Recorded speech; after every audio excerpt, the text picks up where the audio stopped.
This is the original Castrol engine oil, and this is the fake Castrol engine oil. 8 easy ways to identify original and fake.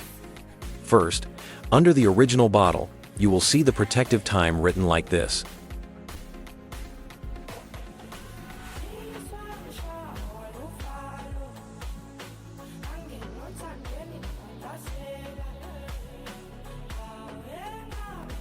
You will find it, but the fake one will have printing errors, like here. The ml has moved forward.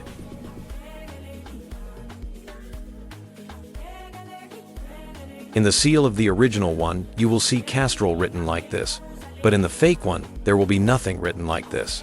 In the original engine oil seal, you will see a green color, but the fake engine oil will only have this silver color. The original engine oil is clean, pure, and clear, while the fake engine oil will look dark and dirty.